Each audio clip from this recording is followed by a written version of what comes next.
Welcome back. You're tuned into Halftime Report. Well, if you look at the metal index, it's a little bit lower in today's trading session, but Vedanta is still holding well in the green. I understand that Mr. Anil Agarwal, he's in town, and in all probability, he could be meeting some of the larger investors. So that's what could be giving some kind of a hope. Remember, the stock went to around 500 rupees and then it corrected all the way to around 410.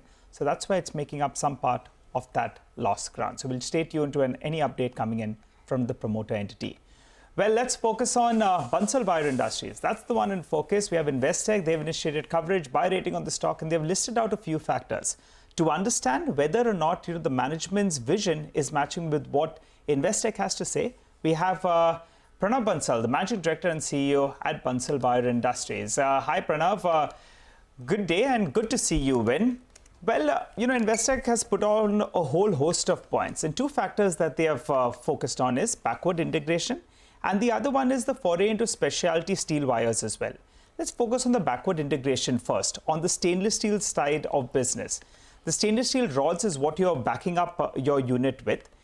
They are talking about the EBITDA per ton moving up substantially. Could you tell us what could the potential savings be on a per ton basis? And do you believe that the EBITDA per ton on stainless steel wires moves from that 7,000-8,000 to around 15,000 in the coming years because of this backward integration?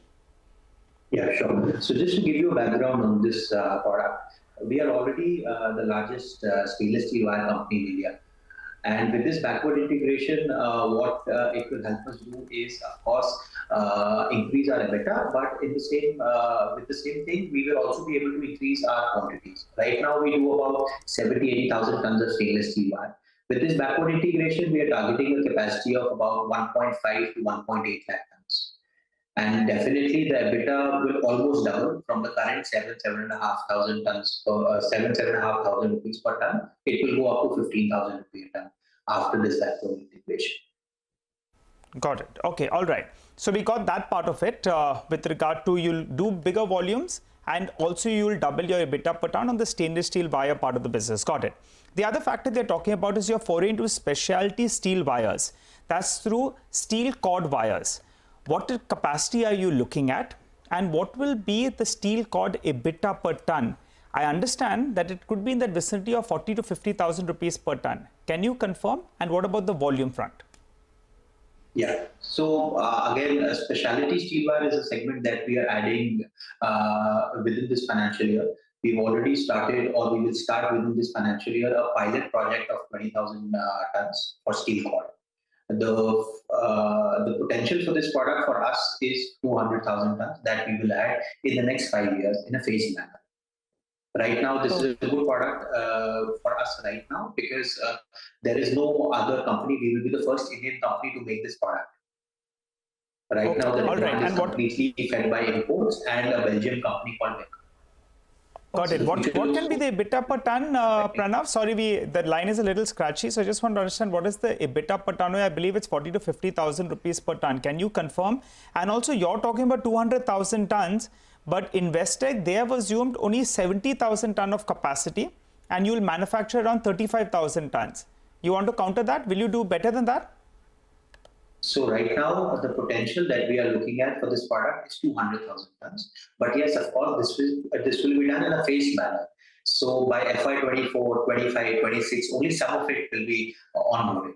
And plus, there is a long approval process. So just installing capacity will not help us utilize it as well. There is a lead time for that. Okay. So even that number that Investec has put, I would say it is good for us because as a company, in the last 10 years, we've grown at 20-25%.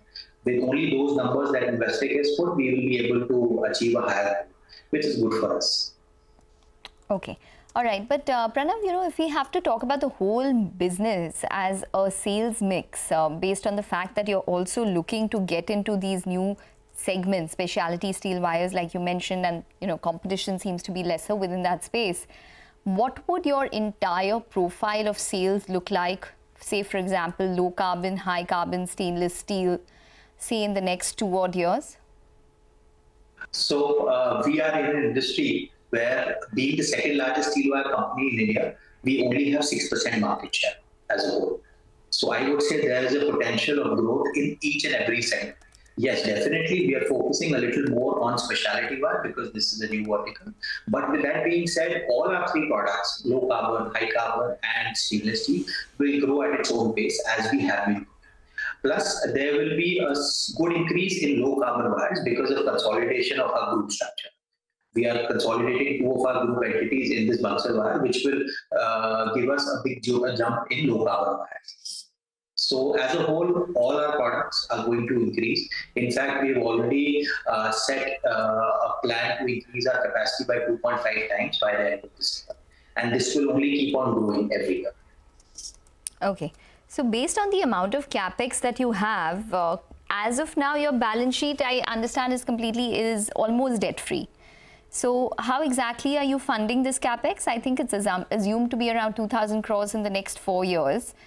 Just give us a sense in terms of where exactly this money is going to be coming from. What is the debt figure that you're comfortable with? And what is your cash flow like as well? So in the next 4 or 5 years, I would say a couple of things will happen. First, most of our expansion will come from internal accruals.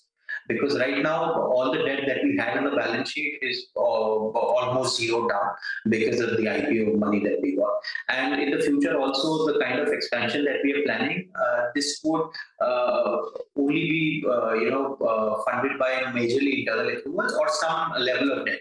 As a whole, if you look at our business for the last 10 years or 20 years, we've been at a very stable margin kind of thing. So our EBITDA or our profitability has been very, very stable every year.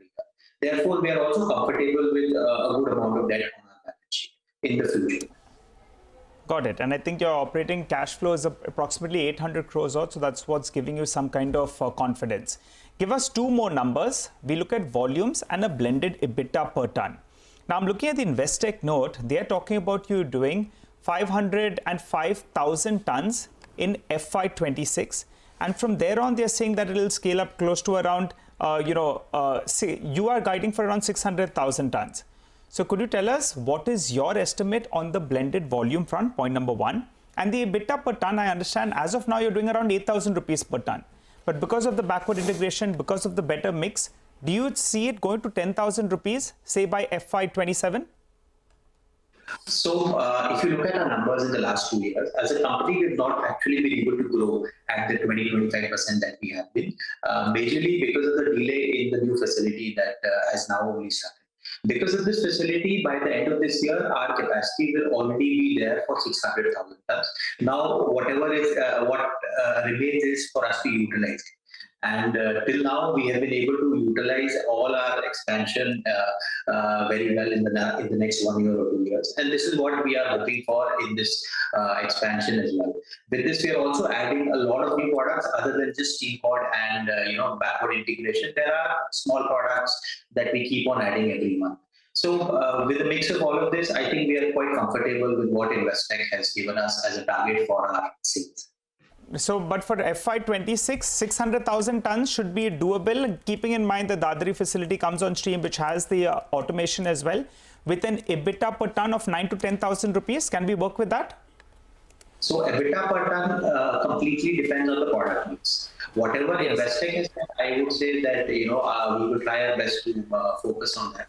But as a whole, as a company, we've grown at 20-25%, so it is only fair for us to commit a number which is 20-25% even going forward. Yes, the opportunities are there. We have a big investment in here. We now have a good capacity. The growth of all our sectors are better than what it has been. So we should be able to do a little better. But for me to commit a number right now would not be possible.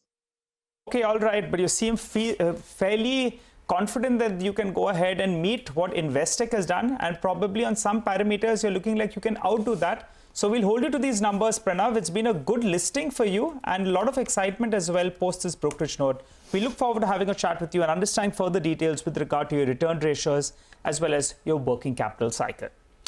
For the time being, though, we'll slip into a short break. You come back, we'll continue our focus on markets and stock specific action. Don't go anywhere.